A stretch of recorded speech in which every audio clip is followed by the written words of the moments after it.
नमो अरिहन्ताणं नमो सिद्धाणं नमो आयरीयाणं नमो वज्रायाणं नमो लोये सवसाहोणम्।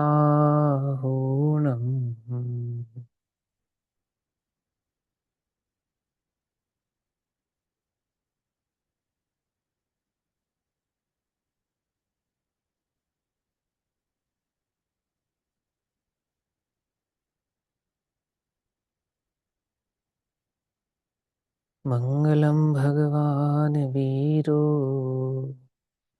मंगलम गौतमौगणी मंगलम कुंद कुंदार्त्यो जैन धर्मोस्तु मंगलम सर्वमंगल्य मांगल्यम सर्वकल्याणिकारकम प्रधानां सर्वधर्माणां जैनं जयतु शासनम्।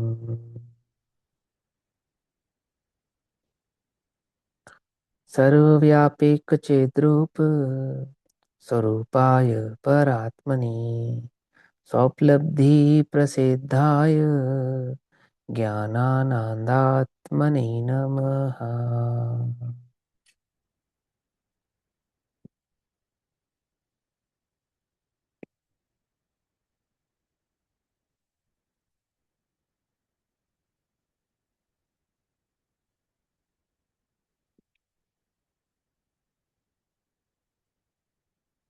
हमारा दोपहर कालीन स्वाध्याय का विषय चल रहा है श्री प्रचुन सारजी प्रमागम।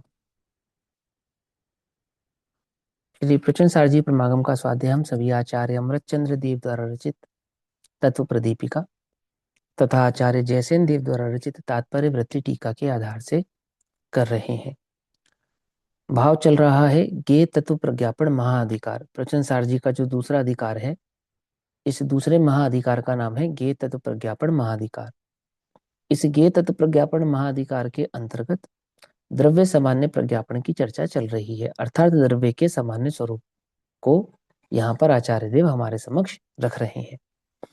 द्रव्य का सामान्य स्वरूप बतलाते हुए अब आचार्य देव 115 नंबर की गाथा में प्रत्येक द्रव्य में, प्रत्येक गुण पर्याय में, है ना, या जो कहो प्रत्येक स्वभाव में घटित होने वाले जो सप्तभंग आदि भाव हैं, उन सप्तभंग आदि भावों को प्रकट करके समस्त प्रकार के विरोधों को दूर करते हैं।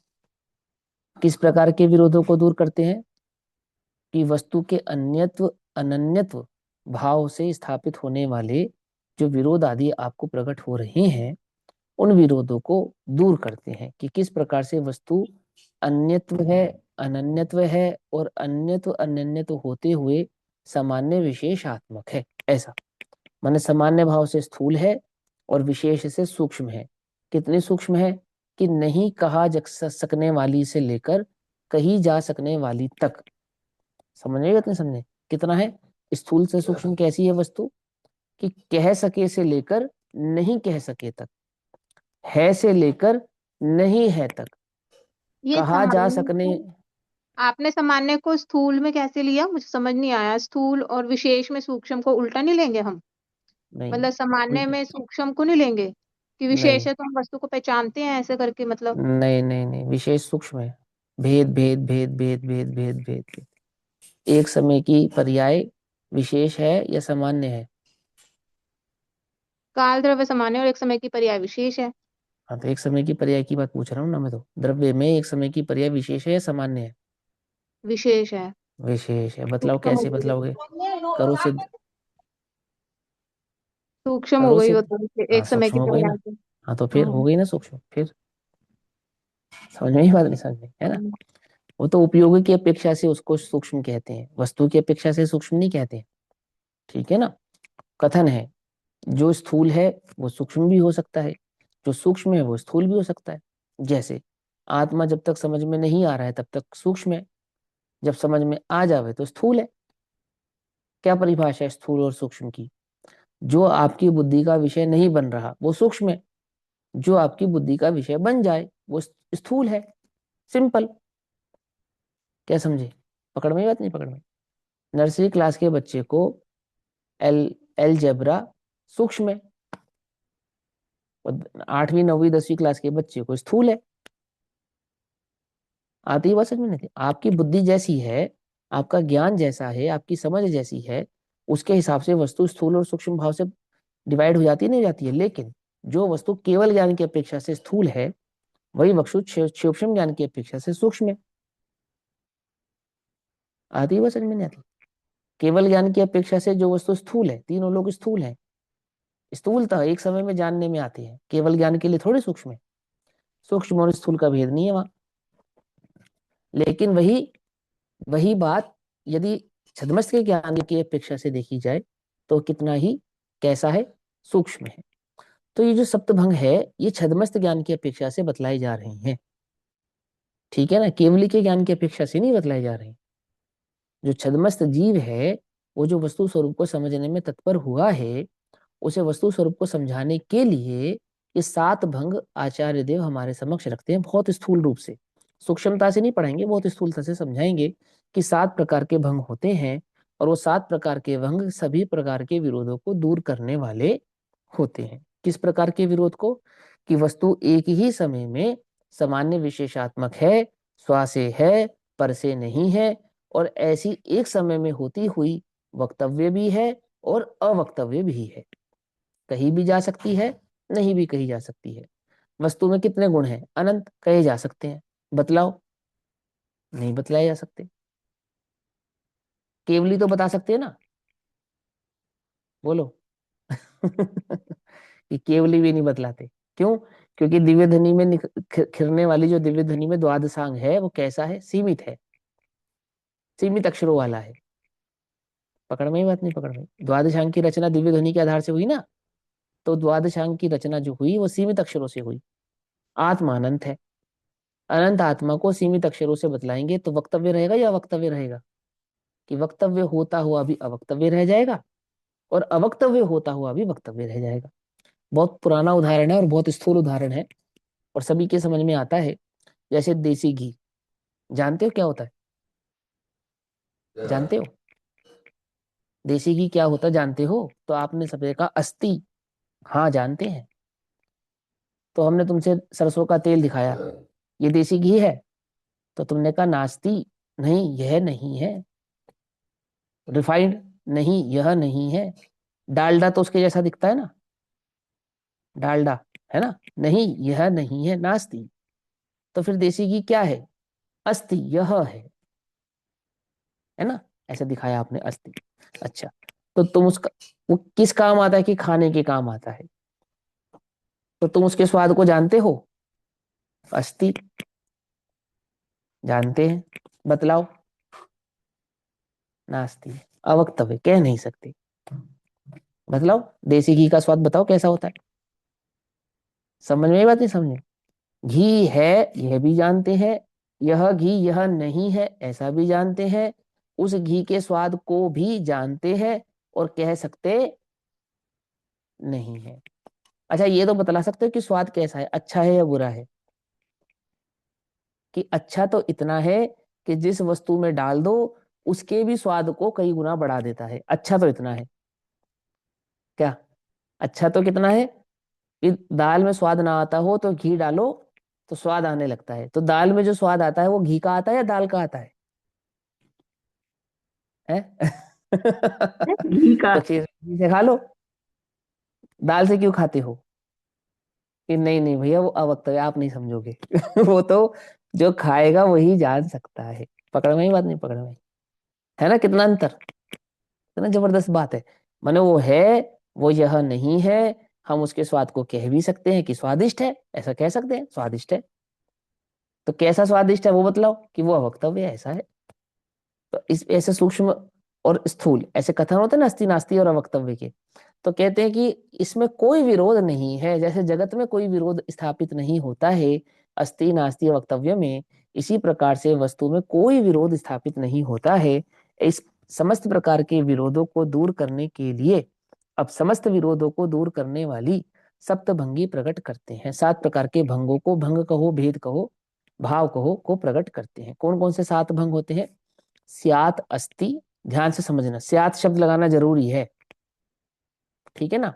स्यात् का क्या अर्थ होता है वह भी मैं बतलाऊंगा। पहले स्यात् अस्ति, स्यात् नास्ति, स्यात् अस्ति नास्ति, स्यात् अवक्तव्य। कितने हो गए? 4।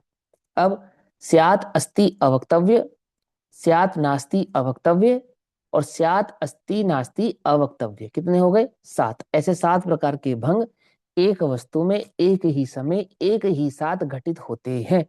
एक साथ नहीं कहे जा सकते अवक्तव्य, एक साथ जाने जा सकते हैं अस्ति, एक साथ समझाए नहीं जाते अस्ति नास्ति। एक एक करके समझाए जाते हैं, एक समझाएंगे तो दूसरा नहीं समझ में आएगा। माने एक मुख्य रहेगा एक गौण रहेगा, जो मुख्य रहेगा सो अस्ति, जो गौण रहेगा सो नास्ति। ऐसा अस्ति नास्ति वक्तव्य भाव के साथ वस्तु समस्त भंगों में एक साथ प्रकाशित प्रदर्शित होती है, ऐसा समझा रहे। ठीक। अब तीसरा, अब गाथा नंबर 115 है, गाथा पाठ पढ़ते हैं और आचार्य देव के भाव से इसको समझने का प्रयास करते हैं। अथिति यणथि तीयहवदि अवत्तवमिति पुणोदवम् पज्यायेण दुकेण बीतदुद्भयमादिठमणनं वा द्रव्य अस्ति अरुणास्ति रूप है। द्रव्य है, कैसा है? अस्ति भाव से है और नास्ति भाव रूप भी है। क्या? नास्ति से नहीं है, नहीं, नास्तित्व भाव वाला है। समझे नहीं समझे? ऐसा समझना, अस्ति से है और नास्ति से नहीं है ऐसा नहीं, नास्तित्व भाव से भी है, ऐसा कह रहे हैं। देखो क्या कहते हैं, द्रव्य अस्ति रूप नास्ति रूप है। नास्ति रूप है द्रव्य, नास्ति से नहीं है ऐसा नहीं, नास्ति मय है ऐसा कह रहे हैं। रूप माने मय होना, उस मय होना। द्रव्य अस्ति अरुणास्ति रूप है, किसी अपेक्षा नहीं वक्तव्य। उभय रूप है किसी अपेक्षा, तथा अन्य तत्र भंग स्वरूप। इसी प्रकार अन्य तीनों भंगों को, 3 और भंगों को समझ लेना चाहिए, ठीक है ना। अब क्या कहते हैं, द्रव्य किसी पर्याय से अस्ति, पर्याय माने भेद, पर्याय माने, यहां पर पर्याय माने भेद, अपेक्षा, पकड़ में बात। यहाँ पे पर्याय का अर्थ क्या है? पर्याय का अर्थ है भेद, पर्याय का अर्थ है अपेक्षा। पर्याय माने वो पर्याय नहीं जो आप समझते आ रहे हो अभी। द्रव्य किसी अपेक्षा से अथवा किसी पर्याय से अथवा किसी भेद से, किसी अपेक्षा से अस्ति, किसी पर्याय से नास्ति और किसी पर्याय से अवक्तव्य है। ठीक। और किसी पर्याय से अस्ति नास्ति दोनों अथवा किसी पर्याय से अन्य 3 भंग रूप कहा गया है। क्या समझाया? कि अस्ति है, किसी पर्याय से नास्ति है, किसी पर्याय से अवक्तव्य है, 3 समझा दिए। फिर क्या कहा? फिर किसी पर्याय से अस्ति नास्ति भी है। अब कितने हो गए? 4 हो गए। और जो 3 है यानी अस्ति अवक्तव्य, नास्ति अवक्तव्य और अस्ति नास्ति अवक्तव्य, इस प्रकार से भी है। पकड़ में, बात पकड़ में है ना। तो वक्तव्य क्यों नहीं कहा? कि अस्ति का अर्थ ही वक्तव्य होता है। समझ में बात? अस्ति का अर्थ ही वक्तव्य भाव रूप से होता है। अस्ति वक्तव्य के प्रसंग में ही होता है, नस्ति नास्ति वक्तव्य के प्रसंग में ही होता है। अवक्तव्य मात्र वक्तव्य के भाव या प्रसंग में होता है। अवक्तव्य भी एक प्रकार का वक्तव्य ही होता है। देखो, हम कह नहीं सकते, इतना तो कहा ना, हम कह नहीं सकते, नहीं कह सकते इतना तो कहा ना। तो इससे भी कुछ समझ में आया नहीं समझ में आया? जैसे हमने पूछा देसी घी का स्वाद बतलाओ कैसा है, कि स्वादिष्ट तो बहुत है लेकिन कह नहीं सकते, बतला नहीं सकते। तो बतला नहीं सकते ऐसा कहकर भी आपने उसके स्वरूप के बारे में कुछ बतलाया है। क्या बतलाया है? कि इतना तो समझ में आया है कि वो वचन से नहीं कहा जा सकता। ये समझ में आया नहीं समझ में आया? तो अवक्तव्य से भी वक्तव्य प्रकट हुआ या नहीं हुआ? माने जो कहा जाता है वो सब वक्तव्य के खाते में जाता है। ऐसा इसलिए वक्तव्य है ऐसा अलग से कहने की आवश्यकता होती नहीं है। पकड़ में ही बात नहीं? पकड़ में है ना। हाँ, कुछ कह रहे थे मोहित भैया शायद। नहीं, मैं यही कह रहा था कि पहले के तीन वक्तव्य हैं, अस्ति नास्ति और अस्ति नास्ति, ये तीनों वक्तव्य हैं, बाकी सातों ही वक्तव्य हैं। हाँ वो चीज समझे अब मेरी नहीं बात? है। हाँ मैं जो हाँ चाहता था वो हाँ, नया सातों चीज। ही वक्तव्य होते हैं, हाँ। अवक्तव्य तो मौन होता है। वो तो देखो, जैसे आचार्य समनभद्र ने एक जगह एक तर्क किया कि किसी व्यक्ति ने कहा कि मेरा मौन है, ऐसा कहने पर वो मौन कैसे सिद्ध हो सकता है? बोलो। क्या कहा? किसी ने कहा कि आज मेरा मौन है, ऐसा कहा। तो ऐसा कहने वाला मौनी कैसे सिद्ध हो सकता है? बोलो। माने अवक्तव्य तो भाव कहते ही उसे हैं जिसके बारे में आप कुछ नहीं कह सकते। कुछ नहीं कह सकते, ये भी नहीं कह सकते, वो अवक्तव्य है। समझे? वो अनुभव गम्य है। वास्तव बात तो ये है। सातों ही भंग, चाहे वे वक्तव्य भाव वाले हैं चाहे अवक्तव्य भाव वाले हैं, वास्तव में तो वक्तव्य ही है, अवक्तव्य है ही नहीं। है ना?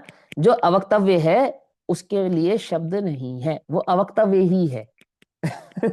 हम उसके लिए अवक्तव्य है ऐसा भी कहने में असमर्थ है, क्योंकि वस्तु है ही ऐसी। पकड़ में आती है बात? नहीं पकड़ में आती, वो अनुभव गम्य बात है ना। तो देखो क्या समझाते हैं यहाँ पर। 315 नंबर का पेज, आचार्य देव कहते हैं, टीका पढ़ते हैं। स्थूल स्थूल भाव से समझाते हैं, कोई मुश्किल नहीं है, बिल्कुल इजी है। सबसे पहले स्यात शब्द का अर्थ समझ लो। स्यात, स्यात का अर्थ होता है कथनचित। कथनचित का अर्थ कदाचित नहीं होता। कथनचित का अर्थ क्या नहीं होता? कदाचित, ऐसा है, ऐसा नहीं होता। कथनचित का अर्थ क्या होता है? अपेक्षाकृत। कैसा अपेक्षाकृत? जो वस्तु में है ऐसी अपेक्षाकृत। है ना? हमने पुरुषार्थ सिद्धि उपाय के संदर्भ में वहां स्यादवाद के स्वरूप को बहुत अच्छे से विस्तार से जब समझा था, तो वहां मैंने बहुत डिटेल में आपको ये बातें समझाई थी। उदाहरण के तौर पे कि एक अपेक्षा से आपसे, एक अपेक्षा से हमसे ही, इसका नाम स्यादवाद नहीं है, इसका नाम अपेक्षा नहीं है। ठीक है ना? अपेक्षा का अर्थ क्या होता है? जैसे एक नींबू है, हम आपसे नींबू पूछे कैसा है, तो आप सब उदाहरण देने लगेंगे। कोई कहेगा गोल है, कोई कहेगा पीला है, कोई कहेगा खट्टा है, कोई कहेगा भारी है। ठीक है ना? ऐसे कोई कह सकता है महंगा है, ऐसा भी कह सकता है। कोई कह सकता है रसीला है, कोई कह सकता है रस विहीन है, ऐसा भी कह सकता है ना? कोई कह सकता है सूखा है, सूख जाता ना नींबू। है ना? और हरा है, पीला है, और मान के चलो ब्राउन है, सड़ गया है, नींबू सड़ गया है, ऐसा भी कह सकते हैं। तो ये जितनी भी अपेक्षाएं हैं आप नींबू के संदर्भ में बता रहे हैं। एक भैया खड़े हुए कि नींबू नीला है, नींबू चपटा है, भैया वो किस अपेक्षा से कह रहे हो? वो कोई अपेक्षा नहीं है। मेरी बात समझ में आ रही ना? क्यों नहीं है कोई अपेक्षा? क्योंकि वो वास्तव में नींबू के भीतर घटित ही होती नहीं है। वो पराश्रित आदि भाव से तो हो सकती है कि किसी ने नींबू पे नीला रंग कर दिया इसलिए नींबू नीला है, तो रंग नीला है, नींबू नीला नहीं है।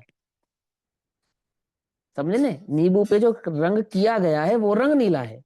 नींबू तो अपने स्वभाव से पीला अथवा हरा ही है। ऐसा समझ में आती है? बात नहीं समझ में आती? तो हम कौन सी अपेक्षा उसे वस्तु को बतला सकते हैं? वो वस्तु, वो अपेक्षा जो उस वस्तु के भीतर घटित होती हैं, उन अपेक्षाओं से ही वस्तु की सिद्धि कही की जाती है।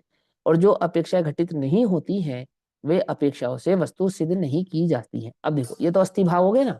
कोई ऐसा भी कह सकता है नींबू संतरा नहीं है, नींबू केला या आम नहीं है, क्योंकि पीला तो आम भी होता है, हरा तो अमरूद भी होता है, परंतु नींबू हरा है ऐसा कहने पर भी वह घिया नहीं है, वह अमरूद नहीं है, वह अनार नहीं है, वो संतरा नहीं है, ऐसा नास्तिक भाव वाला।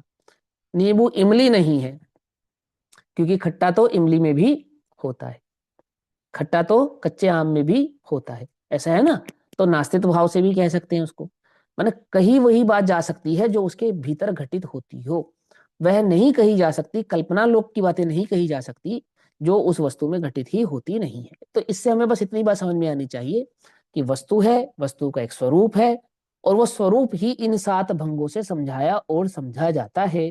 स्वरूप से विपरीत की बात यहाँ पर कुछ भी नहीं है, बस सिंपल सी बात। ठीक? सप्तभंग किसको समझ में आते हैं? जिसको वस्तु समझ में आती है। वस्तु किसको समझ में आती है? जिसको सप्तभंग समझ में आते हैं। जिसे भंग समझ में नहीं आते उसे वस्तु समझ में नहीं आती है, जिसे वस्तु समझ में नहीं आती है उसे भंग समझ में नहीं आती है। अब ये आचार्य देव का कमाल है, उनकी शैली है कि उन्होंने वस्तु पहले समझाई, भंग बाद में समझा रहे हैं। क्या कहा, समझे ना? 92 नंबर की गाथा से लेकर 114 नंबर की गाथा तक क्या समझाया? वस्तु समझाई। अब 115 नंबर की गाथा में वस्तु में घटित होने वाले भंग ऐसा समझा रही है। आ गई बात समझ में, है ना? तो देखो क्या कहते हैं, द्रव्य, वस्तु कहना द्रव्य कहना एक ही बात है, पदार्थ भी कहते हैं इसको, ठीक? पदार्थ या द्रव्य अपनी अपेक्षा से, इसको कहते हैं स्वरूपापेक्षा, अपनी अपेक्षा से, अपने स्वभाव की अपेक्षा से, अपने सत की अपेक्षा से, स्वरूपापेक्षा, जैसा वस्तु का स्वरूप है अपने स्वरूप की अपेक्षा से, स्यात् अस्ति अर्थात कथनचित है, अपने स्वरूप से वस्तु है, और पररूप की अपेक्षा से स्यात् नास्ति, अर्थात पररूप की अपेक्षा से वस्तु नहीं है। कही जा सकती ना, नास्तिक भाव भी कहा जा सकता है। कैसे कहा जा सकता है? कि नींबू संतरा नहीं है, ऐसा कहा जा सकता है। नींबू गेंद नहीं है, ऐसा कहा जा सकता है। गेंद गोल है, नींबू गोल है, परंतु नींबू गेंद नहीं है। नींबू पीला है, आम पीला है, परंतु नींबू आम नहीं है। नींबू खट्टा है, इमली खट्टी है, परंतु नींबू इमली नहीं है। ऐसा पर की अपेक्षा से, प्रभाव की अपेक्षा से, जो पर अपने स्वरूप की अपेक्षा से तो अस्ति है, परंतु पर रूप की अपेक्षा से नास्ति है। आ गई बात समझ में? सभी द्रव्य अपनी अपनी अपेक्षा से अस्ति भाव वाले हैं, और सभी द्रव्य एक दूसरे की अपेक्षा से नास्तित्व भाव वाले हैं। सिंपल। चाहे फिर वो द्रव्य की जाति की अपेक्षा से हो, और फिर वह चाहे द्रव्य के प्रकार की अपेक्षा से। जैसे जीव जाति, तो सभी जीव जाति के एक जाति के हुए ना, सभी जीव, सभी जीव द्रव्य एक जाति के हैं। क्या है उनकी जाति? जीव जाति। आपकी मेरी एक जाति है, कैसे? जीव जाति की अपेक्षा से। हम सब एक जाति के हैं मनुष्य जाति की अपेक्षा से। सभी पुरुष एक जाति के हैं पुरुष की अपेक्षा से। सभी बालक एक जाति के हैं बालक की अपेक्षा से। सभी वृद्ध एक जाति के हैं वृद्ध की अपेक्षा से। समझे ना? पेंशन किसको मिलती है, स्त्री को या पुरुष को? है दोनों को, एम्प्लॉय को, वृद्ध को, वृद्धा पेंशन वृद्ध को, है ना? और विधवा पेंशन किसको मिलती है, स्त्री को या पुरुष को? वो स्त्री को मिलती है। अंतर है ना? कुछ बात समझ में नहीं? माने विधवा पेंशन वो स्त्री को मिलेगी, वृद्ध पेंशन वो दोनों को मिलेगी, क्योंकि वृद्ध भाव का भेद तो स्त्री और पुरुष दोनों में समाहित होता है, लेकिन विधवा वो स्त्री में घटित होता है, वो पुरुष में घटित नहीं होता है। पकड़ में ही बात नहीं? पकड़ में है ना? ऐसे नीतियां बनती है ना। तो जाति की अपेक्षा से सभी जीव द्रव्य एक है, ऐसा होने पर भी स्व से अस्ति भाव वाले हैं, पर से नास्ति भाव वाले हैं। दो द्रव्य स्व से अस्ति भाव वाले हैं, पर से नास्ति भाव वाले हैं। चाहे फिर वो जीव पुद्गल हो, चाहे फिर वो जीव जीव हो, चाहे फिर वो पुद्गल पुद्गल हो। समझ नहीं बात? तो कहते हैं स्वरूप अपेक्षा से स्यात् अस्ति भाव है, और पररूप की अपेक्षा से स्यात् नास्ति भाव है। स्वरूप और पररूप ऐसा युगपत एक साथ की अपेक्षा से स्यात् अवक्तव्य है। दोनों एक साथ कहे जा सकने में असमर्थता है, इसलिए वे कथनचित अवक्तव्य भी हैं। कैसे अवक्तव्य है? मैं हूं, स्व है, पर है, स्व पर नहीं है, पर स्व नहीं है, और स्व पर ऐसा एक साथ कहे जा सकने में हम असमर्थ हैं, इसलिए वह अवक्तव्य भाव वाला है। ऐसा उस वस्तु का स्वभाव और स्वरूप है। तो स्वरूप पररूप की युगपद अपेक्षा से स्यात् अवक्तव्य है। स्वरूप पररूप के क्रम की अपेक्षा से स्यात् अस्ति नास्ति, है ना? चौथा भंग कैसा है? स्वरूप और पररूप की के क्रम की अपेक्षा से स्यात् अस्ति नास्ति, माने एक है एक नहीं है, एक दोनों एक दूसरे की अपेक्षा से नहीं है, और एक वे दोनों अपनी अपनी अपेक्षा से है, एक ऐसा भी भंग है। लेकिन इनको एक साथ नहीं कहा जा सकता, इसलिए वो अवक्तव्य भंग के अंदर चले जाते हैं। सिंपल है ना समझ में? चार भंग कैसे बनाए? नहीं स्यात् समझ, अस्ति, इसमें मुझे स्वरूप और पररूप की अपेक्षा क्यों रखी है? स्वरूप और पररूप की युगपत अपेक्षा से अस्ति स्यात् नास्ति, ऐसे अस्ति नास्ति कैसे घटित, अस्ति नास्ति कैसे घटित करते हैं? वस्तु में जो धर्म विरुद्ध स्वरूप और धर्मात्मक पररूप की स्वभाव है, अपेक्षा से अस्ति पर नास्ति हाँ घटित ना, करेंगे। हाँ हाँ, तो वो दोनों एक साथ है या नहीं है? हाँ, दोनों एक है साथ ना? घटित होते हैं और द्रव्य। दोनों एक साथ कहे जा सकते हैं? नहीं कहे जा सकते। तो नहीं कहे जा सकते वो तो अवक्तव्य है, लेकिन वो दोनों हैं, इसलिए वो अस्ति नास्ति भाव वाले हैं, एक साथ भाव वाले। चौथे जैसे नंबर का नहीं, हम इसको जैसे हम ऐसे नहीं घटित करते हैं, मतलब इसको नहीं, मतलब मेरा अपना खुद का प्रश्न है कि जैसे हम अभी एग्जांपल्स में लेते हैं कि आम आम के स्वाद को हम बता नहीं सकते, जैसे ही इस तरह की जो बातें लेते हैं, वो इस वाले अवक्तव्य में नहीं आएगा, वो अगले वक्तव्य में आएगा। नहीं, वो तो हाँ, वो अगला वक्तव्य, वो मात्र वक्तव्य में आएगा। हाँ, ठीक है। वो मात्र वक्तव्य वाले वचन में आएगा। ये तो अस्ति नास्ति वक्तव्य को घटित किया भी है ना। फिर है ना, अब पांचवा कि स्वरूप की और स्वरूप पर रूप की युगपद अपेक्षा से स्यात् अस्ति अवक्तव्य है। ठीक है ना, ये जो आपने प्रश्न पूछा ना, वो उसका आंसर है। कहते स्वरूप की और वही स्वरूप पर रूप की युगपद अपेक्षा से, दोनों एक साथ अपेक्षा से, अपने से है पर से नहीं है, ऐसा होने पर भी स्यात् अस्तित्व, अस्तित्व भाव वाला होने पर भी है, स्वाद है, लेकिन ऐसा होने पर भी अवक्तव्य है। हम ये तो कह सकते हैं स्वाद के बारे में, जैसे आपने पूछा आम का स्वाद है, मीठा है, तो शक्कर जैसा मीठा नहीं है ऐसा तो कब कह सकते हो? अंगूर जैसा मीठा नहीं है ऐसा तो समझा सकते हो? तो आम कैसा मीठा है वो बतलाओ कि वो अवक्तव्य है। पकड़ में ही, बात नहीं पकड़ में। आपने मिठास का व्याख्यान किया, बोले आम कैसे, बोले बहुत स्वादिष्ट है। स्वाद माने कि बहुत मीठा है। मीठा कैसा? जैसे शक्कर मीठी होती है कि नहीं? नहीं। जैसा गन्ना मीठा होता है कि नहीं? नहीं। तो फिर कैसा मीठा है? कि मीठा है पर कह नहीं सकते, है ऐसा नहीं है, परंतु जैसा है वैसा नहीं कह सकते। आ गई बात समझ में? नहीं आ गई तो क्या कहा उन्होंने उसको?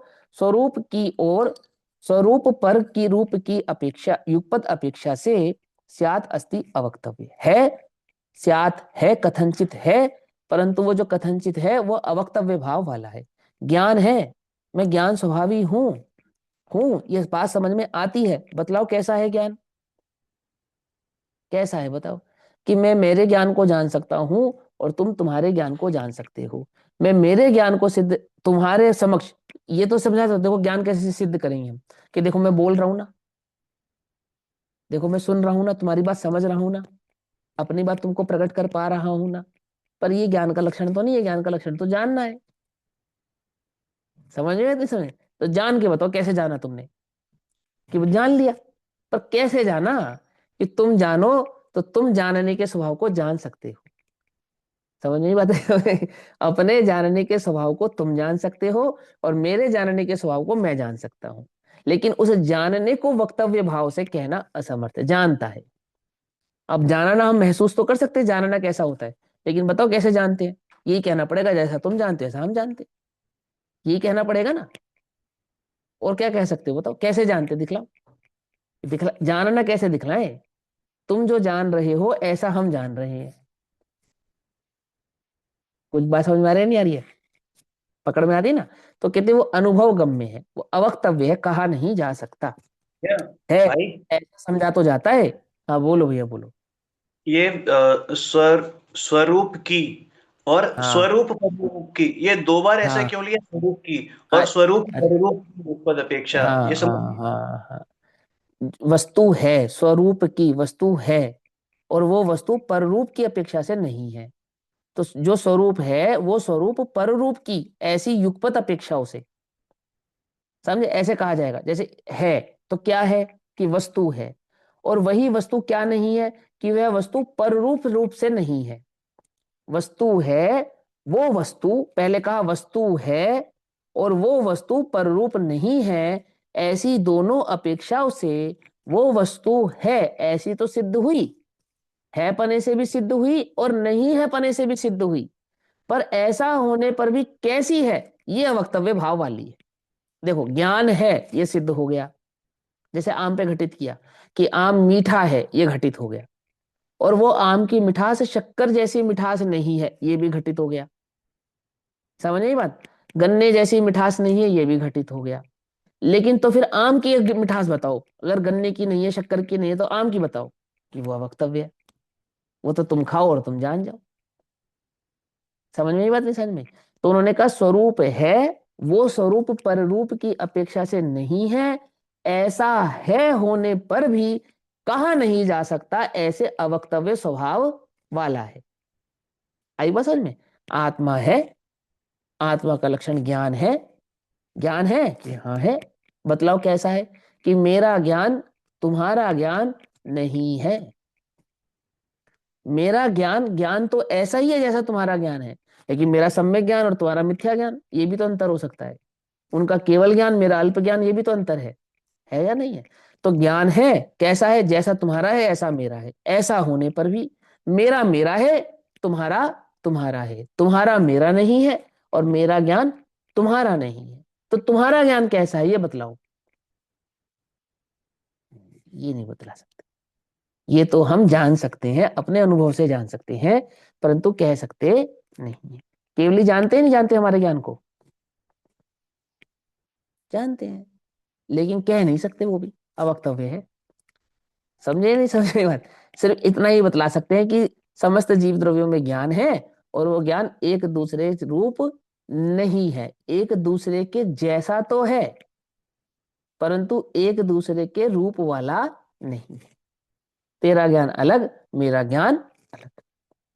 जैसा गेवलियों का ज्ञान है और जैसा मेरा ज्ञान है, तो ज्ञान स्वभाव की अपेक्षा से क्या अंतर है दोनों में? कोई अंतर नहीं है। तो कोई अंतर नहीं है तो आप तो केवल ज्ञानी हो और मैं तो शिवक्षम ज्ञानी हूं। आप तो सुखी हो, मैं तो दुखी हूं। कि ये अंतर है, अंतर है। समझ नहीं बात? तो मेरा ज्ञान तुम्हारे ज्ञान ज्ञान जैसा कैसे बनेगा? कि वस्तु स्वरूप को जान के बनेगा। कि मैं अपना ज्ञान तुम्हारे ज्ञान में जोड़ दूं तो? कि नहीं, नहीं जुड़ेगा। तेरा ज्ञान तेरा ही रहेगा, मेरा ज्ञान मेरा ही रहेगा। और मेरे ज्ञान को मैं जान सकता हूं, तेरे ज्ञान से मैं जान सकता नहीं हूं। यदि कोई दूसरे के ज्ञान से जान सकता होता तो ये पुद्गल मेरे ज्ञान से जानने वाला हो सकता है या नहीं हो जाता? नहीं हो सकता। मेरे ज्ञान से मैं जान सकता हूं और तुम्हारे ज्ञान से तुम जान सकते हो। वस्तु का जो स्वरूप मेरे ज्ञान में, मेरे द्वारा जानने में आ रहा है, वो मैं तुमको बतलाने की चेष्टा भर तो कर सकता हूं, पर जैसा मैं जान रहा हूं वैसा ही तुम जान जाओ, उसमें मैं बिल्कुल असमर्थ हूं। समझ में बात? समझ? तुम्हारा जानना वो तुम्हारे हाथ में है और मेरा जानना वो मेरे हाथ में है। जानने की अपेक्षा से तुम्हारा और मेरा दोनों का जानना समान ही है। आती है बात समझ में? नहीं आती है? बहुत आप तो पहले सप्तभंग सब पढ़ चुके हो, तो इसलिए मुझे ज्यादा मेहनत करने की आवश्यकता नहीं है इधर, है ना? आगे चलते, छठा नंबर। पररूप की और स्वरूप पररूप की युगपद अपेक्षा से स्यात् नास्ति वक्तव्य है। वही सिंपल उसका उल्टा कर दिया। ठीक। और उसी प्रकार से स्वरूप की पररूप की तथा स्वरूप पररूप की युगपद अपेक्षाओं से स्यात् अस्ति नास्ति अवक्तव्य। ऐसे इस प्रकार से 7 भंग आचार्य देव ने हमको समझाए। कैसे समझाए? अस्ति नास्ति अवक्तव्य, अस्ति नास्ति अवक्तव्य। ठीक। फिर अस्ति अवक्तव्य, नास्ति अवक्तव्य, और फिर कहा अस्ति नास्ति अवक्तव्य। पकड़ में बात? ऐसा। हाँ, अब क्या कहते हैं?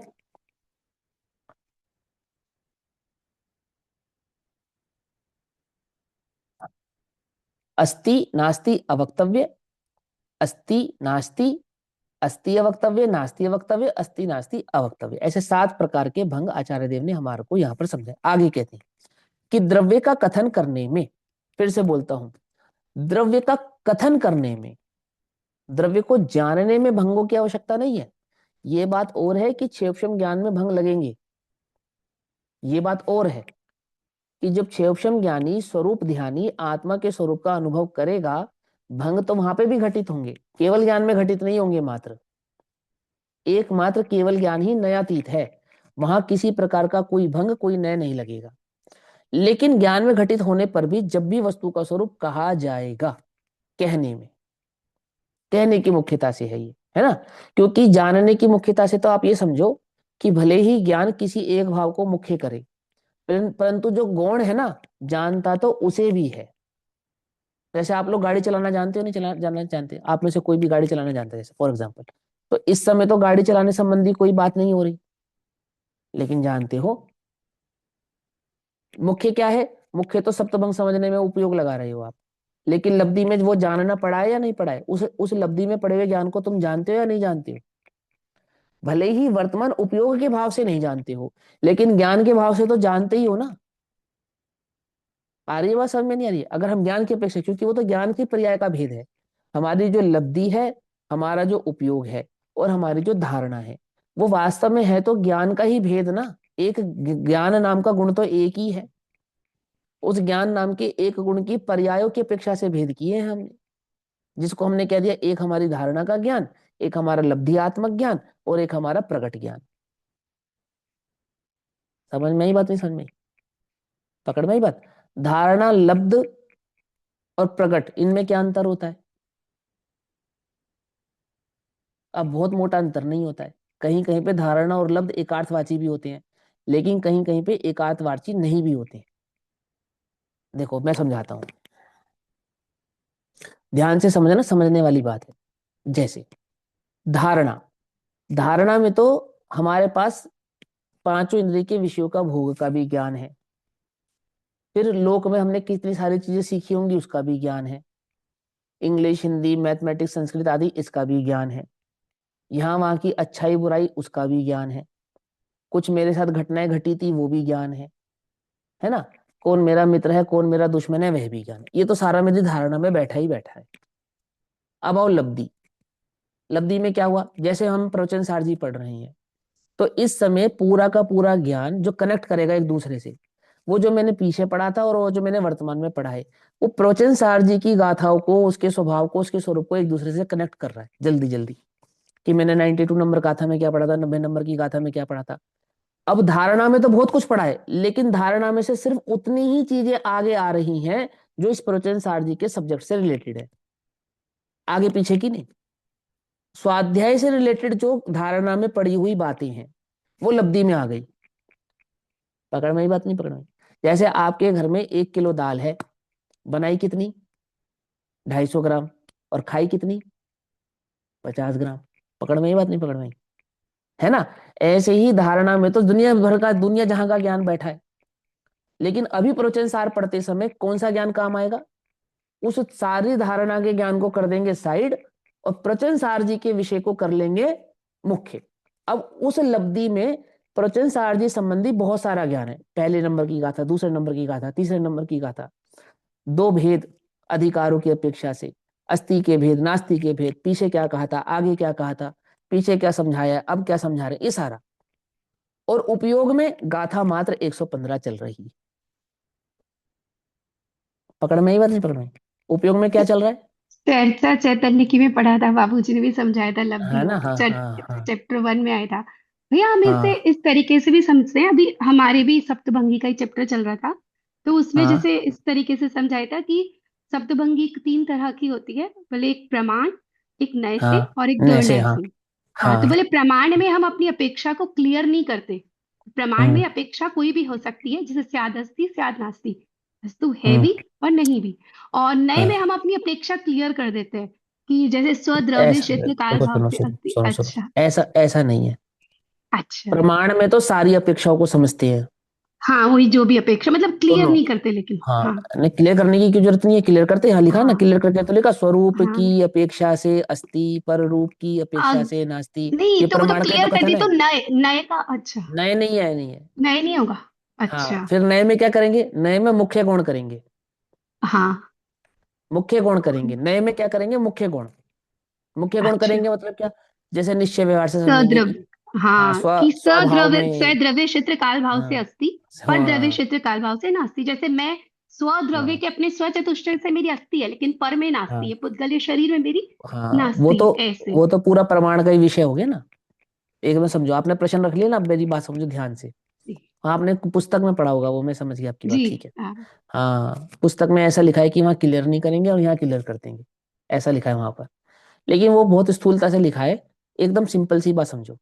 प्रमाण का मतलब होता है कि जब हम दोनों ही पैरेलल भाव से, माने दो वस्तु या वस्तु के गुण भेद, दो वस्तु या वस्तु के गुण भेद दोनों को पैरेलल लेकर चल रहे हैं, तो वो प्रमाण है। सीधी सी बात है, पैरेलल एक साथ लेकर चल रहे हैं। अब जैसे ये 115 नंबर की गाथा है, ये प्रवचन सार जी है, ये आत्मा का स्वरूप समझा रहा है या छह द्रव्यों का स्वरूप समझा रहा है? ये तो छह द्रव्यों का स्वरूप समझाने वाला है। तो छह द्रव्यों का स्वरूप समझा रहा है, इसलिए ये हो गया प्रमाण। ये क्या हो गया? प्रमाण। अब यहाँ जो सप्तभंग चलेगा, या यहाँ जो निश्चय व्यवहार चलेगा, या यहाँ जो अस्ति नास्ति चलेगी, वो सारी प्रमाण की चलेगी। क्यों? क्योंकि यहाँ पे एक द्रव्य से कोई मतलब नहीं है, यहाँ हमें पैरेलल 6 द्रव्यों से मतलब है। हम तो संपूर्ण द्रव्य स्वभाव को स्वरूप समझाएंगे। अगर हम उत्पाद व ध्रुव कहेंगे तो 6 द्रव्यों का कहेंगे, यदि हम अस्ति नास्ति कहेंगे तो 6 द्रव्यों की कहेंगे, यदि हम अस्तित्व समझाएंगे तो 6 द्रव्यों का समझाएंगे, और गुण पर्याय समझाएंगे तो 6 द्रव्यों की समझाएंगे। ये हो गया पूरा का पूरा प्रमाण का विषय। अब समय सारणी में आ जाओ। वहां 6 द्रव्यों से कोई प्रयोजन नहीं है, वहां तो हमें आत्मा से प्रयोजन है। पकड़ में ही बात नहीं? पकड़ में। तो वो कौन सी चली गई? वो हो गई नए सप्तभंगी। वहां कौन सी चली गई? नए सप्तभंग। क्यों? क्योंकि वहां हमें अन्य से, पर की सत्ता से कुछ लेना देना नहीं है, पर के स्वभाव से कुछ लेना देना नहीं है। हमें तो जो लेना देना है अपने से है, अपने स्वभाव से है, अपनी मुख्यता से है, अपने ज्ञान से है, और अपने सुख और अपने केवल ज्ञान से है। समझ में? बात नहीं समझ में? तो वहां जब हमने समस्त अन्य समस्त पर द्रव्यों को तो कर दिया गौण, और अपने चैतन्य भाव को कर लिया आविर्भाव मुख्य, तो वहां हो गई नए सप्तभंगी। समझ में? बात नहीं समझ में? प्रमाण की सप्तभंगी किसको समझाएगी? द्रव्य सामान्य स्वरूप को समझाएगी। द्रव्य सामान्य प्रज्ञापन अधिकार चल रहा है ना, तो द्रव्य सामान्य प्रज्ञापन अधिकार में चलने वाला जो सप्तभंग है वो प्रमाण का विषय है, और आत्मा के स्वरूप को समझाने वाली जो सप्तभंगी है वो निश्चय का विषय, वो नए का विषय है, वो नए सप्तभंगी है। बस इतना सा दोनों के बीच में भेद अपने को समझ में आना चाहिए। दूसरी, अब तीसरी बात, जो अपेक्षा क्लियर ना करे उसे भंग कहते ही नहीं है। क्या कहा? अपेक्षा ही क्लियर नहीं करी तो काय का भंग? अपेक्षा वो तो हमारे ज्ञान में क्लियर है ना, इसलिए आचार्य बार बार क्लियर नहीं कर रहे हैं। एक बार समझा चुके अभिप्राय हैं। में तो हाँ, क्लियर है। हाँ, क्लियर है अभिप्राय ना, में क्लियर हो। हाँ, बस शब्दों में थोड़ी होगी बार बार, और शब्दों में ये मैं तुम्हें बार दुर्नय। बार। हाँ, जब एकांत में चले जाते हैं तो दुर्नय हाँ, वो इस तो तरह ज्ञान से। की बात हो गई, वो हाँ, कथन की क्या बात होगी कि क्लियर नहीं करेंगे? क्लियर करने की बात ही नहीं है, क्लियर है इसलिए नहीं करेंगे, हाँ, क्लियर नहीं है इसे तो क्लियर करेंगे। हाँ, हाँ, इसे ही और भी से भी समझाया था वहाँ हाँ पे। हाँ ना, हाँ, क्लियर नहीं करेंगे ये कोई भंग नहीं है, कि हम आपको अपेक्षा तो नहीं समझेंगे पर भंग कहेंगे, तो फिर काय का भंग? क्योंकि भंग का नाम ही अपेक्षा है। क्या कहा? कुछ बात समझ में नहीं? वो भंग का है, कहाँ से आए हैं? अपेक्षा से ही तो आए हैं, और अपेक्षा हम बताएंगे नहीं, तो काय के भंग? ऐसे तो जगत में हजारों भंग घूम रहे हैं। समझे नहीं समझे? यहाँ तो उस भंग की बात है जहां अपेक्षा अपने आप ही क्लियर है, गर्भित है। जब आपने कहा ना अस्ति, जब ने कहा स्यात अस्ति, तो स्यात कहा ना, तो हो गई ना, क्लियर हो गई अपेक्षा। क्या क्लियर अपेक्षा हो गई? हम जो कह रहे हैं, स्यात माने कह रही हैं, कथनचित, स्यात माने कथनचित, जो हम कह रही हैं। क्या कह रहे हैं? कि हम अस्ति भाव को कह रही हैं। स्यात अस्ति, स्यात नास्ति, क्या जो हम कह रहे हैं, स्यात माने जो हम कह रहे हैं। क्या कह रहे हैं? कि नास्ति, अर्थात हम नास्ति भाव को कह रहे हैं। अब कौन सी अपेक्षा चाहिए आपको? कि हम ज्ञान की अपेक्षा से कह रहे हैं। वो तो नयो की हो गई ना, वो सप्तभंग तो नए के खाते में चली गई ना, क्योंकि वहां अपने 6 द्रव्यों में से किसी एक द्रव्य को चूज किया, फिर उस एक द्रव्य के भी किसी एक लक्षण को लिया, और फिर उस एक लक्षण से भी उस द्रव्य के स्वरूप को समझाया, तो उसके पीछे एक प्रयोजन है ना, तो वो सारा नए के खाते में चला गया। ऐसा तो है। मतलब तो थोड़ा सा, जहाँ जहाँ प्रमाण लगाना है वहां स्यात, जहाँ प्रमाण का विषय होगा वहां स्यात लगाया जाएगा ना। हाँ, और जहाँ जहाँ नए का विषय प्रमाण का होगा विषय वहां होगा वहां स्यात। हाँ, वहां स्यात नहीं लगाया जाएगा, वहां अपेक्षा लगाई जाएगी। एक ही बात है, कोई बात नहीं, ऐसा समझ लो, है ना? अच्छा। ठीक है, समझ लो, कोई बात नहीं, ऐसा समझ लो। थोड़ा सा विषय ऐसा ही लगता है, वो थोड़ा सा ना, जो ये सप्तभंग का विषय है इसमें लालित्य तो कम है और पांडित्य ज्यादा है। क्या कहा? समझे नहीं समझे? भंग का विषय अपने आप में ही ऐसा है, इसमें लालित्य कम, पांडित्य ज्यादा। तो ये ऐसे ही उलझा उलझा उलझा सा लगता है, लेकिन ये अभ्यास से समझने से आ जाता है ना? अब वो आप जो कह रहे हो सही कह रहे हो, लेकिन ये आप बस इतनी सी बात समझो कि नयों में द्रव्य, द्रव्य का नाम, उसका लक्षण, उसका गुण प्रकट कर देते हैं, और प्रमाण में द्रव्य विशेष की चर्चा ही नहीं करते, तो इसलिए लक्षण या उसके गुण को प्रकट करने की बात ही नहीं है। मेरी बात समझ लो? जैसे हम यहाँ समझ रहे हैं तो किस द्रव्य के बारे में समझ रहे हैं? ये 6 द्रव्यों के बारे में समझ रहे हैं, इसलिए हम लक्षण और गुण ये प्रकट ही नहीं करेंगे। लेकिन जब हमें पर्टिकुलर किसी एक द्रव्य को समझाने से आत्मा को समझाना है, तो वहां द्रव्य भी प्रकट करेंगे, द्रव्य का लक्षण भी प्रकट करेंगे। पकड़ में, ये नहीं पकड़ में ये बात? तो जहां जी पे हाँ। वस्तु भी प्रकट की गई और वस्तु का लक्षण भी प्रकट किया, तो वो तो चला गया नए के खाते में। और जहां हमने ना वस्तु को प्रकट किया ना वस्तु के लक्षण को प्रकट किया, मात्र वस्तु की बात कही, वो आ गई प्रमाण के खाते में। सिंपल। अब है कोई बात? नहीं। अब इसके अलावा प्रमाण का एक भेद और होता है जो नए के खाते में जाता है। जैसे एक ही द्रव्य के द्रव्य गुण पर्याय तीनों की चर्चा करना, वो प्रमाण है।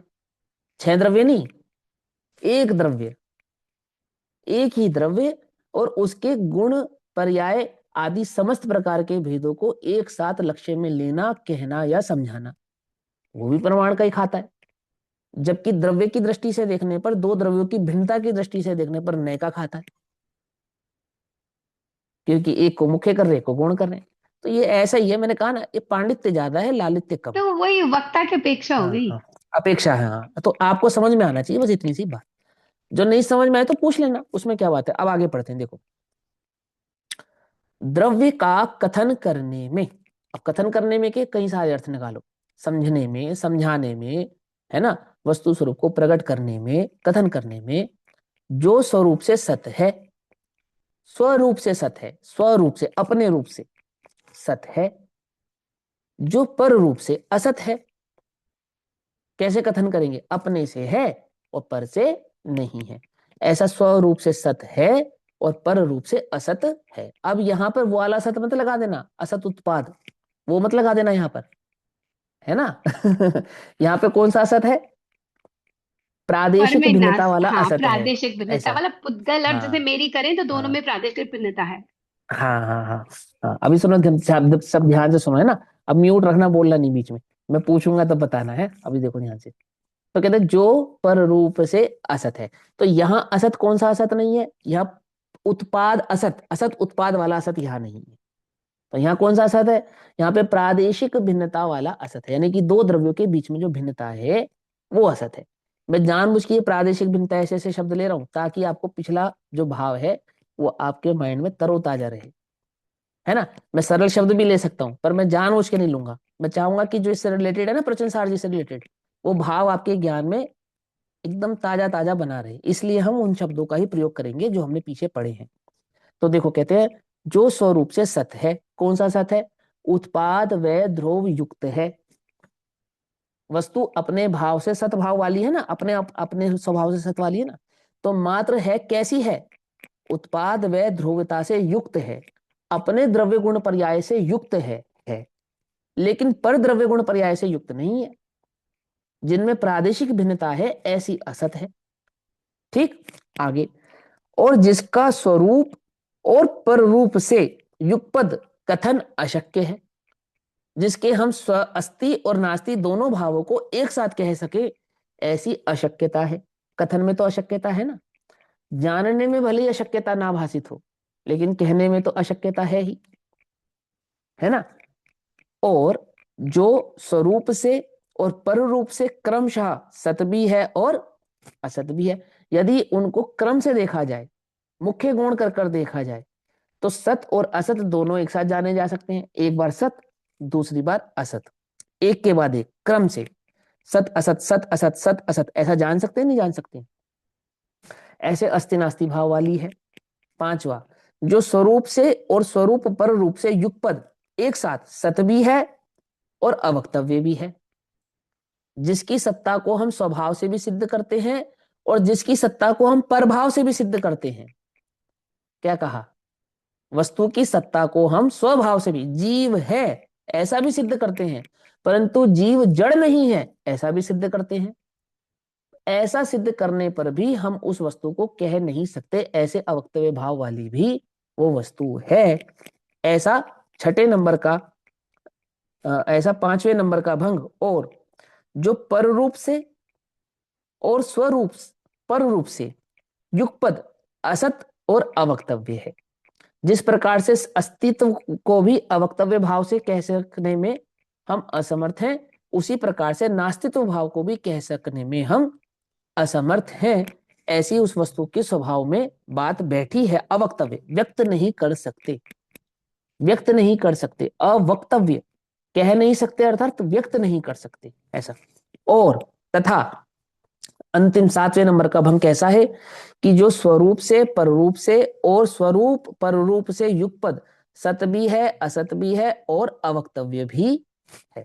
ऐसे अनंत धर्मों वाले, अनंत धर्मों वाले, 7 धर्मों वाले, अनंत धर्मों वाले, सत असत एक अनेक, ठीक है ना, सत असत तद अदद एक अनेक, ऐसे अनेकों भंगों वाले, अनेक धर्मों वाले, भेद अभेद।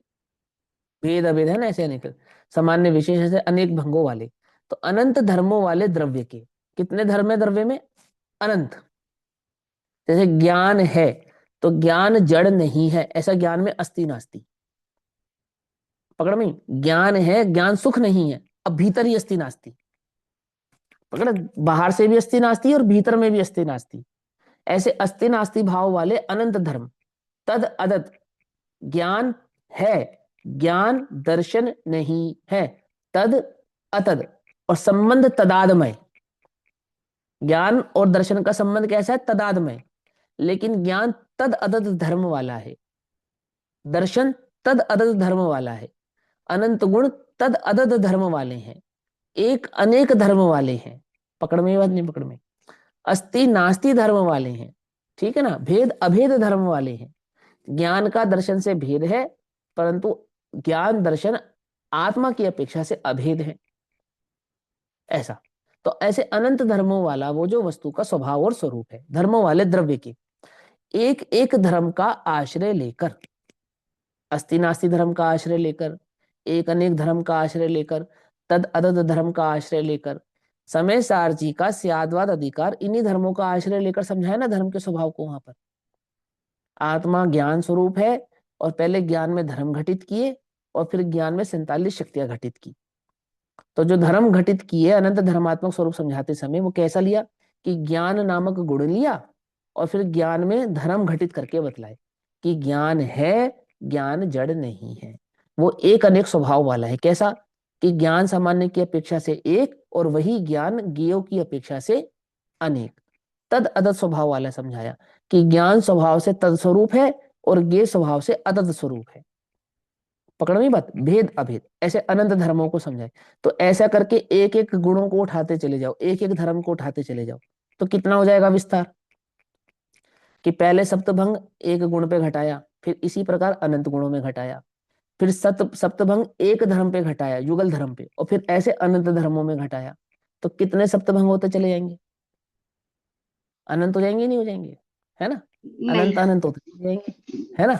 नहीं, तो क्या कहते हैं, अरे अनंत अनंत हो जाएंगे ना, अपेक्षा से, समझाने की अपेक्षा से। भंग तो साथ ही रहेंगे। हाँ, सब भंग साथ रहेंगे और भंग के समझाने के प्रकार, माने भंग अपने आप में अनंत हो जाएंगे। 7 भंग अनंत प्रकार के रहेंगे साथ ही, जैसे ज्ञान के भंग अनंत, दर्शन के भंग अनंत, चारित्र के भंग अनंत, अस्ति नास्ति के भंग अनंत, ऐसे ऐसे अनंत अनंत अनंत अनंत अनंत होते चले जाएंगे।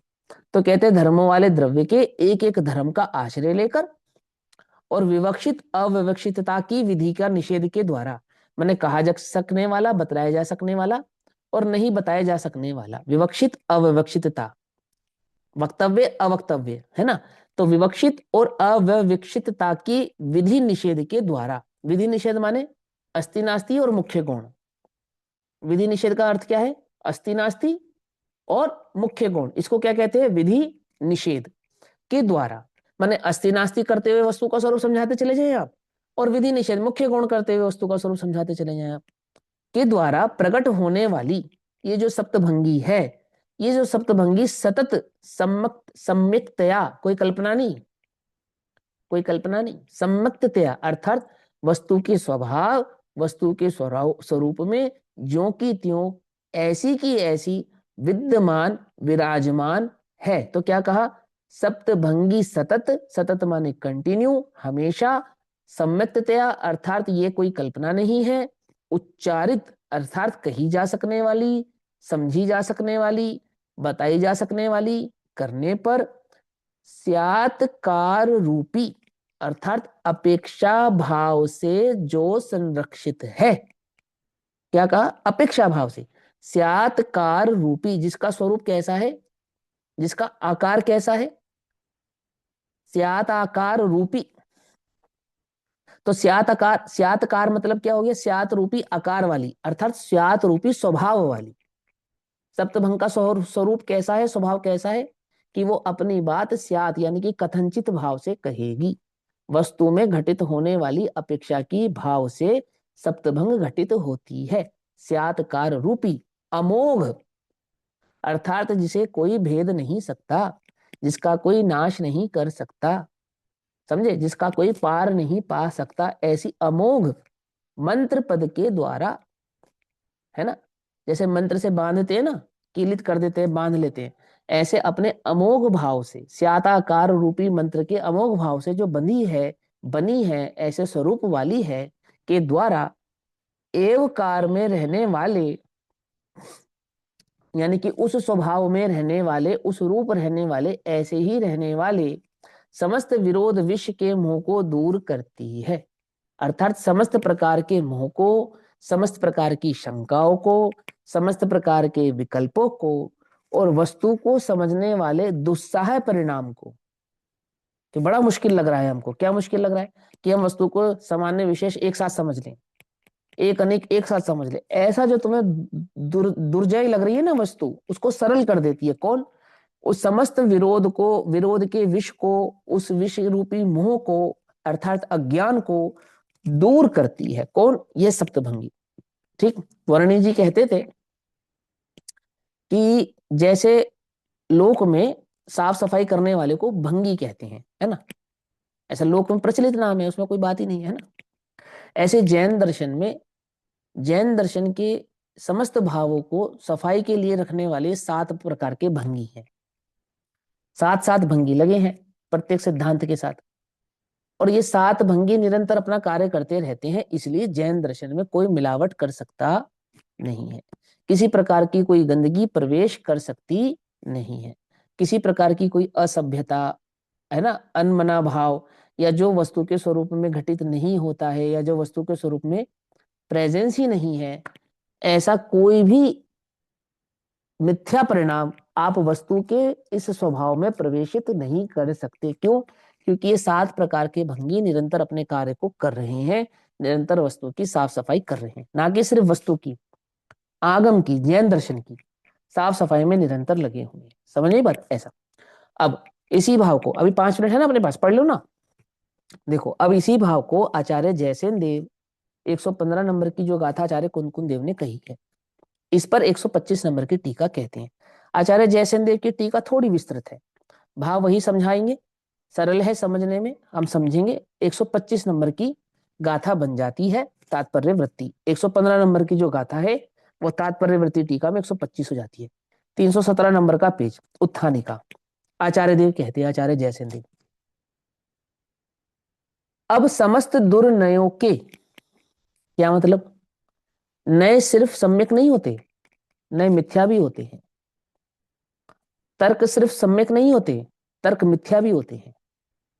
आप ऐसा मत समझो कि तर्क सिर्फ सम्यक ज्ञानियों के पास है, तर्क तो मिथ्या ज्ञानियों के पास भी है। समझ में बात? समझ में? नए सिर्फ आपके पास है, नए तो मिथ्या ज्ञानियों के पास भी हैं, है ना। आप कहते हो आगम से, अनुमान से, तर्क से, तो अनुमान, तर्क, आगम तो दुर्नय भी हैं, अर्थात मिथ्या ज्ञानियों के ज्ञान में भी प्रकट है, मौजूद है। तलवार है ना, तलवार, आप चाहो तो रक्षा कर लो और आप चाहो तो हिंसा कर लो, आपकी मर्जी है। आती है वो? समझ में नहीं आती है? आपकी मर्जी है। आपको मालूम कैंसर का इलाज होता है तो कीमोथेरेपी वगैरह करते हैं, तो किससे बनती है वो कीमोथेरेपी का इलाज होता है ना, उसकी जो दवा है वो किससे बनती है? कहते कोबरा का जो जहर होता है, विष, वो कोबरा के विष से दवा बनाते हैं। आई वो समझ में? तो विष है या दवा है, कि आपकी मर्जी है। आप चाहो तो उसको विष भाव से भी यूज कर सकते हो, और आप चाहो तो उसको दवा भाव से भी यूज कर सकते हो, है ना।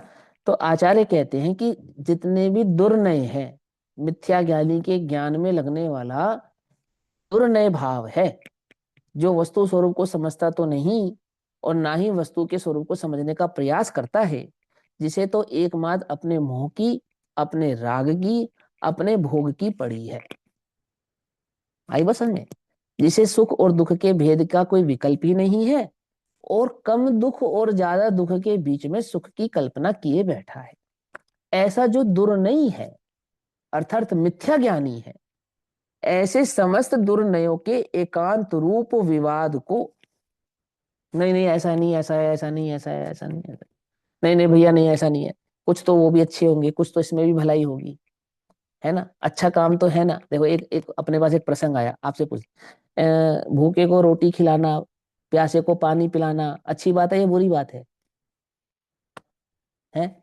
अच्छी बात है, कोई बुरी बात है क्या? और मुनिराज अपने कमंडल से पानी पिलाए प्यासे को तो है, तो क्या गलत कर रहे हैं वो? कोई गलत है क्या?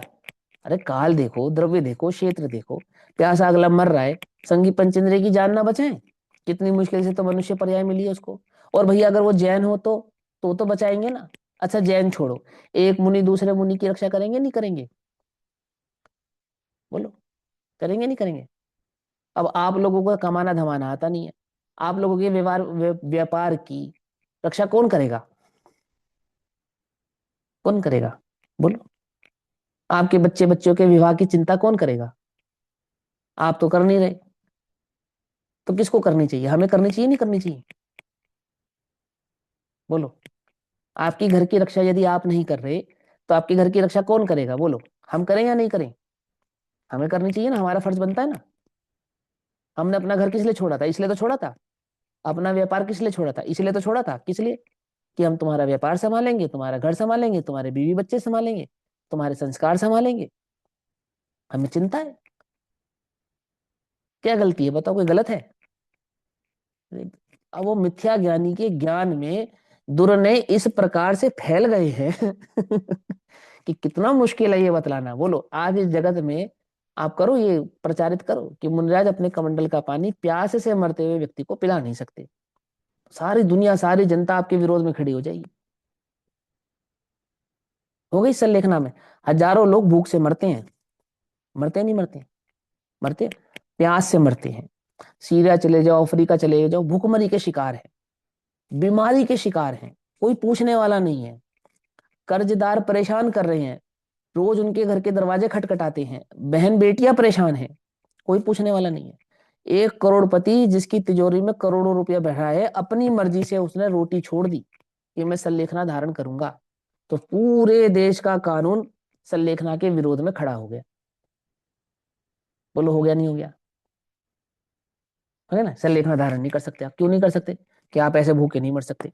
और आधा जमाना भूखा मर रहा है वो छोड़ो, आपने घोषणा की है, क्या घोषणा की है? कि मैं अपनी मर्जी से रोटी छोड़ता हूं, ये आप नहीं कर सकते। सब विरोध में खड़े हो गए, सब शिक्षा देने लगे, सब समझाने लगे, तुम मूर्ख हो, तुम समाधि ले रहे हो, तुम मूर्ख हो। अब समझाओ पता, समस्त दुर्नयों के एकांत रूप विवाद को, कुछ बात समझ में आती नहीं आती है? ये एक बात नहीं है, ये ये वस्तु का स्वरूप, ये जैन दर्शन कितने उज्जवल पक्ष वाला है। और इसके इसके भीतर जीव मात्र के कल्याण की जो भावना है वो कैसी है? वो ऐसी है कि यदि सारे संसार की कल्याण की भावना रखोगे तो तुम्हारा कल्याण नहीं होगा। क्या कह रहे हो भैया? अरे मैं नहीं कह रहा हूं भैया जैन दर्शन कह रहा है ऐसा कि नहीं नहीं भैया, दर्शन विशुद्धि भावना का तो अर्थ यही होता है कि सारे संसार की कल्याण की भावना रखते हैं। तो क्या होता है उससे? निर्बंध होते हैं, बंद होता है? क्या होता है उससे? बंद होता है, है। बंद होता है। पर वर्तमान समय की जैसी योग्यता बंद होता होती है है, भैया, कार्य भी तो उसी अनुसार होता है। मुनि विष्णु कुमार ने भी करी थी। जो हाँ मुनि कहानी में पहले जा रहे हाँ थे, उस समय में हाँ विष्णु कुमार मुनि ने भी अपनी दीक्षा को छेदा। गलत था मुनि की हाँ अपेक्षा से, लेकिन हाँ उस समय की अपेक्षा से था तो उन्होंने कर लिया। हाँ हाँ, वही तो कह रहा हूँ ना। तो जैन दर्शन ने अनुमोदना की ना उनकी, खूब अनुमोदना की ना उनकी, भक्ति, उनके गीत गाए ना। नहीं करी, क्यों? नहीं करी, नहीं करी। 700 करा, मुनिराजों की। अब वही ये चिताया है थोड़ा शाप, समझो, एक वात्सल्य एक करके। आया तो है, वात्सल्य अंग। हाँ, समझो ध्यान से कि उनकी खूब अनुमोदना की ना, है ना। और तुम यही तो जैन दर्शन नहीं समझे तो ऐसे लगेगा। अच्छा काम करने की सजा मिलनी चाहिए, अच्छा काम करने की सजा मिलनी चाहिए। अनादि से इस जीव को एक मिथ्यात्व सता रहा है, पता है क्या?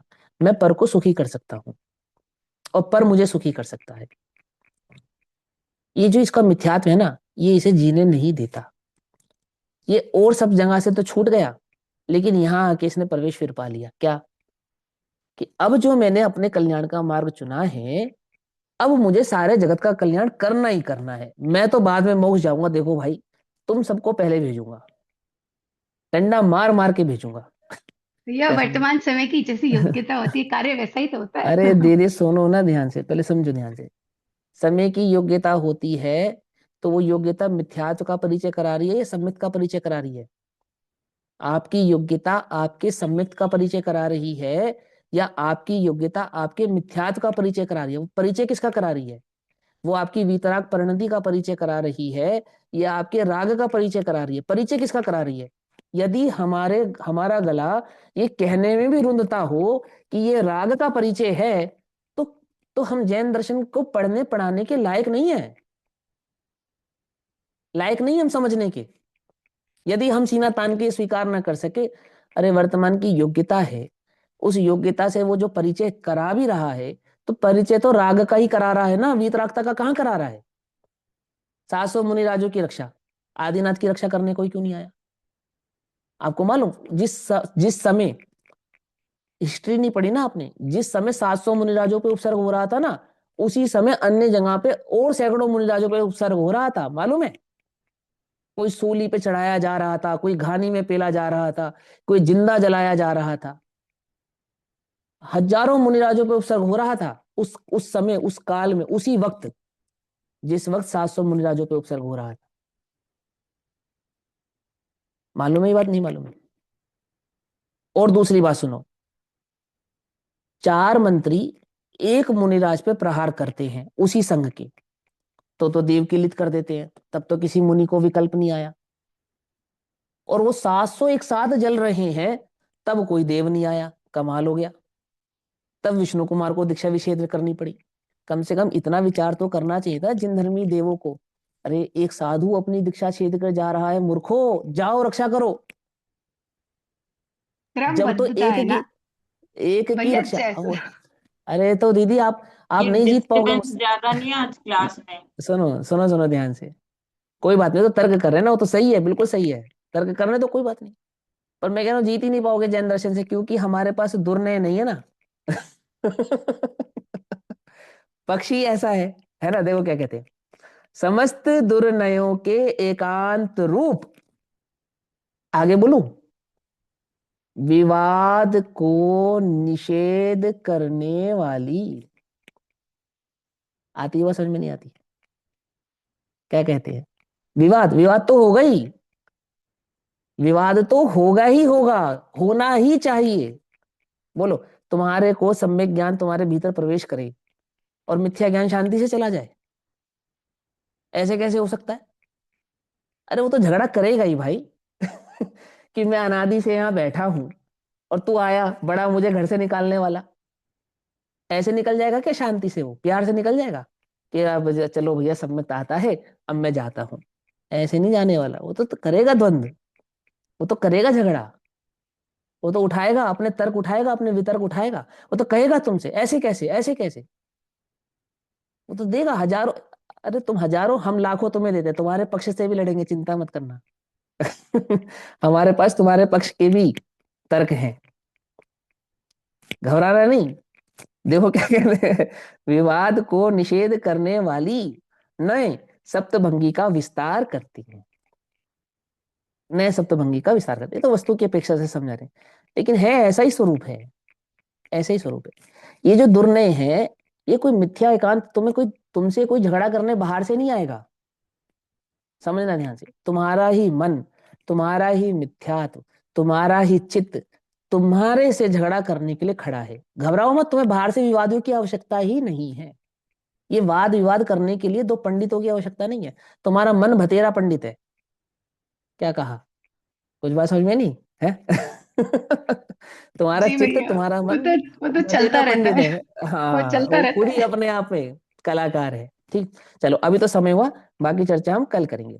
तब तक के लिए सभी को जय जिनेन्द्र, ओम ये नमः सिद्धेभ्यः। भाई, हाँ जी भैया, हाँ बोलो भैया। इसमें जैसे आचार्य अमरचंद की टीका की जो लास्ट लाइन है ना हिंदी वाली, वो हाँ तो आचार्य अमरचंद्र देव ने जो ये उत्थानिका लिखी है, बिल्कुल मतलब बिल्कुल exact word to word same, कि भाई एवकार में रहने वाले समस्त विरोध विष के मोह को दूर करती हाँ हुई हाँ हाँ हाँ भी हाँ वही हाँ चीज सेम चीज बता रखी है। तो मतलब कितनी खूबसूरती है कि वहां पर भी उन्होंने एवकार मतलब वही कि ये हम लोग है ना, ये ही है, इसी में अड़े रहते हैं। मतलब हाँ वो हाँ हाँ। एकांत ग्रहण कर लेते हैं ना, कि हम्म। ये ही है हाँ एवकार, हाँ हाँ हाँ ही वाला। और यहाँ पर सब क्लियर कर दिया कि भी विवाद को निषेध करने वाली है, मतलब सारे हाँ। बात ये विवाद खत्म एवकार कर। में रहने वाले, हाँ। वो एवकार भी ना, वो एवकार भी तीन प्रकार के होते हैं। हाँ। एक तो कथन है ना? वाला भी एक बार होता है। बताइए हाँ भैया, हाँ। बताइए। अब वो, अब दीदी अब समय हो गया ना, अब देखो सबको विकल्प भी होता है। मैं कल समझा दूंगा, एवकार भी तीन प्रकार का होता है। ठीक, उसकी चर्चा हम कल करेंगे। ठीक, धवला में इसका श्लोक आता है एवकार का। एवकार तीन प्रकार का है, उसमें निपात नाम का एक एवकार होता है ना? और एक होता है, नहीं, एवकार का नाम ही निपात होता है। निपात एवकार का एकार्थवाची होता है, और उसमें व्यतिरेचक और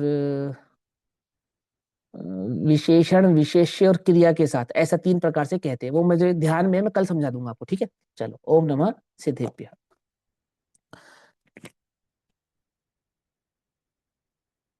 निज निधि निज में बताई, यह अनंत उपकार है, उसके लिए जिनवाणी माँ को वंदना शत बार है। नमो हरिहंताणं, नमो सिद्धाणं, नमो हरिहंताणं।